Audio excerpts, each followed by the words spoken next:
বিশ্বযুদ্ধে হুঁশিয়ারি পুতিনের। ট্রাম্পকে শান্তিতে নোবেল পুরস্কার দিতে পাকিস্তানের সুপারিশ।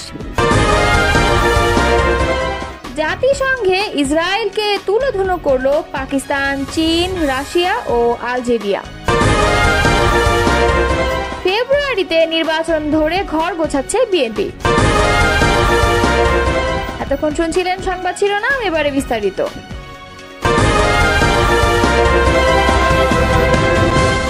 রাশিয়ার প্রেসিডেন্ট ভ্লাদিমির পুতিন হুঁশিয়ারি দিয়ে বলেছেন, ইউক্রেন ও মধ্যপ্রাচ্যের চলমান উত্তেজনা বিশ্বকে তৃতীয় বিশ্বযুদ্ধের দিকে ঠেলে দিচ্ছে। তার মতে এই দুটি অঞ্চল এখন মারাত্মক সংঘর্ষের সম্ভাব্য কেন্দ্রবিন্দু হয়ে উঠেছে। শুক্রবার সেন্ট পিটার্সবার্গ আন্তর্জাতিক অর্থনৈতিক ফোরামের মূল অধিবেশনে ভাষণ দিতে গিয়ে পুতিন এ হুঁশিয়ারি দেন। রুশ প্রেসিডেন্ট বলেন, বর্তমানে বিশ্বজুড়ে সংঘর্ষের বিপুল আশঙ্কা লক্ষ্য করা যাচ্ছে। আমরা বৈশ্বিক যুদ্ধের আশঙ্কায় উদ্বিগ্ন।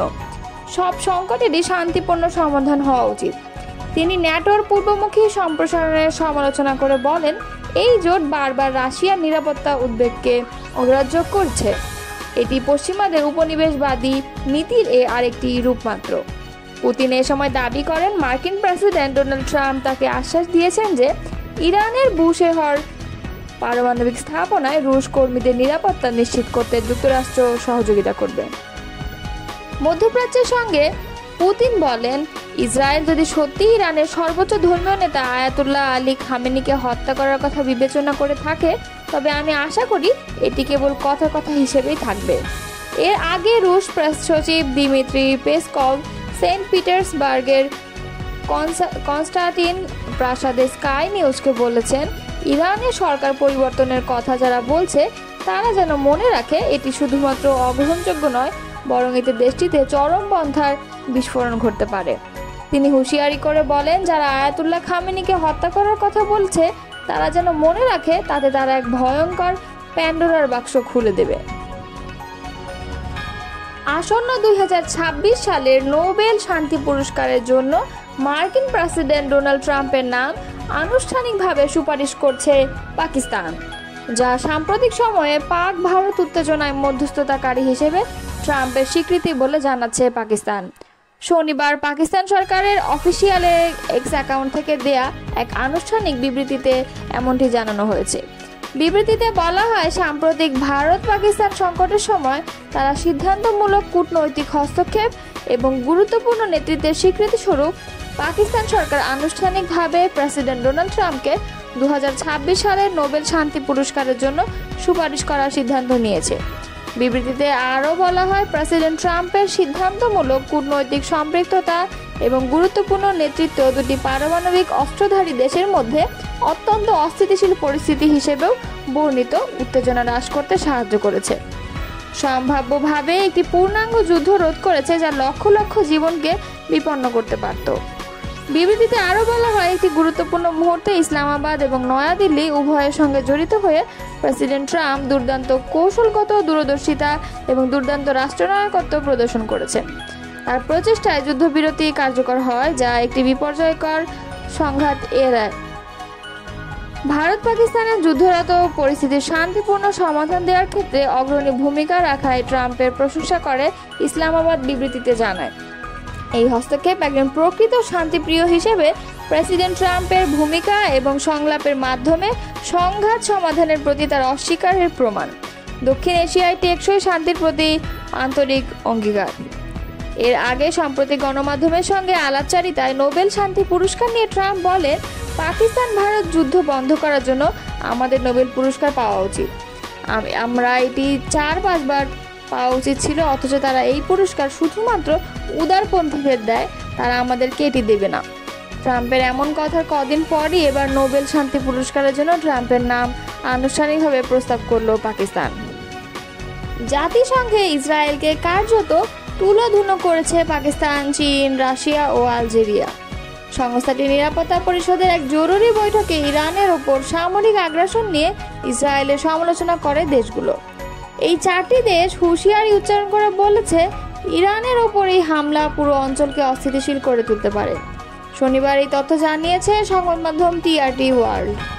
সংবাদ মাধ্যমটি বলেছে, জাতিসংঘ নিরাপত্তা পরিষদের এক জরুরি বৈঠকে ইরানের উপর ইসরায়েলের সামরিক হামলার কঠোর সমালোচনা করেছে পাকিস্তান, চীন, রাশিয়া ও আলজেরিয়া। তারা সতর্ক করে বলেছে, এই হামলা পুরো অঞ্চলকে অস্থিতিশীল করে তুলতে পারে এবং পারমাণবিক স্থাপনায় হামলার যে নজির তৈরি করা হয়েছে তা ভবিষ্যতের জন্য বিপজ্জনক। মূলত এই 4টি দেশের অনুরোধে জাতিসংঘ নিরাপত্তা পরিষদ এই বৈঠকে অনুষ্ঠিত করেছে। বৈঠকে রাশিয়ার রাষ্ট্রদূত ভ্যাসিলি নেভেনজিয়া বলেন, ইরানের শান্তিপূর্ণ বেসামরিক পারমাণবিক স্থাপনাগুলোকেও লক্ষ্যবস্তু বানানো হচ্ছে। এতে ভয়াবহ পারমাণবিক বিপর্যয়ের ঝুঁকি তৈরি হয়েছে। এমন স্থাপনায় হামলা চালানো যায় না। চীনের রাষ্ট্রদূত ফু কং বলেন, ইসরায়েলের এই হামলা আন্তর্জাতিক আইন ও আন্তর্জাতিক সম্পর্কের নিয়ম লঙ্ঘন করেছে। এটি ইরানের সার্বভৌমত্ব ও নিরাপত্তাকেও ক্ষুণ্ণ করেছে এবং গোটা অঞ্চলের শান্তি ও স্থিতিশীলতা বিপন্ন করছে। পাকিস্তানের রাষ্ট্রদূত অসীম ইফতিখার আহমদ বলেন, ইসরায়েলের প্রকাশ্য সামরিক আগ্রাসন ও হামলাগুলোকে আমরা নিঃসন্দেহে নিন্দা জানাচ্ছি। এটি কেবল একটি দেশের জন্য নয়, গোটা অঞ্চলের ও বিশ্ব শান্তির জন্য গভীর হুমকি। আলজেরিয়ার রাষ্ট্রদূত আমার বেনজামা এই হামলাকে বলেন, বিনা উস্কানিতে ও অযৌক্তিকভাবে চালানো এই হামলা জাতিসংঘ সনদের প্রকাশ্য লঙ্ঘন। প্রসঙ্গত, ইসরায়েল গত 13 জুন থেকে ইরানের বিভিন্ন সামরিক ও পারমাণবিক স্থাপনায় বিমান হামলা চালিয়ে আসছে। এর পাল্টা জবাবে ইরানও ব্যালিস্টিক ক্ষেপণাস্ত্র হামলা চালিয়েছে ইসরায়েলের বিভিন্ন শহরে। এই পরিস্থিতি মধ্যপ্রাচ্যে একটি বড় যুদ্ধের আশঙ্কা তৈরি করেছে, যার প্রভাব সারা বিশ্বের উপরই পড়তে পারে। ফেব্রুয়ারিতে ত্রয়োদশ জাতীয় সংসদ নির্বাচন হবে এমনটা ধরেই মাঠে নেমেছে বিএনপি। নির্বাচনে নানা কর্মকাণ্ডের পাশাপাশি ঘর গোছাতেও ব্যস্ত সময় পার করছেন দলটির নেতারা। ভোটের তফসিল ঘোষণার আগেই তৃণমূলের যেসব কমিটি ইতিমধ্যেই মেয়াদ উত্তীর্ণ হয়েছে, সেখানে নতুন কমিটি দেওয়ার বিষয়ে মৌখিক নির্দেশনা দেওয়া হয়।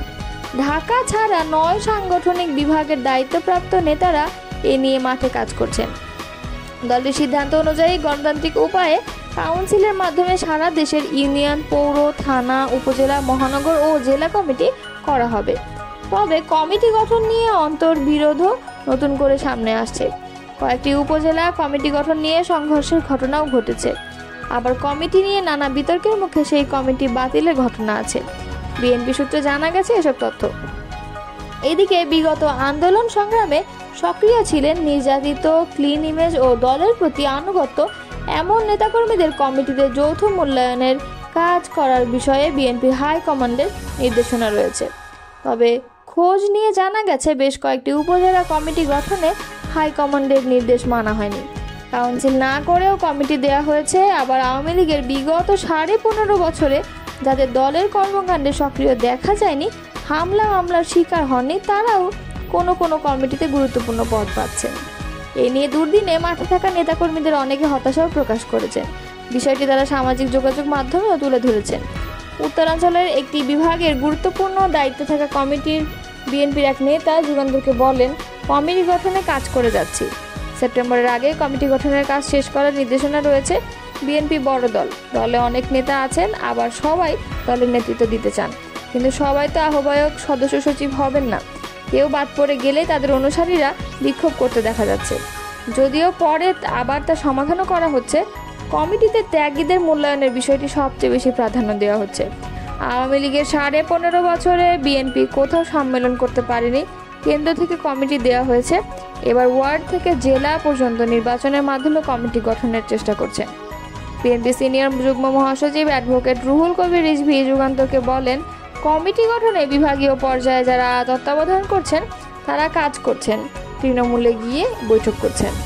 2007 সালের 11 জানুয়ারি থেকে 2024 সালের 5 আগস্ট পর্যন্ত প্রতিকূল পরিবেশে রাজনীতি করছে বিএনপি।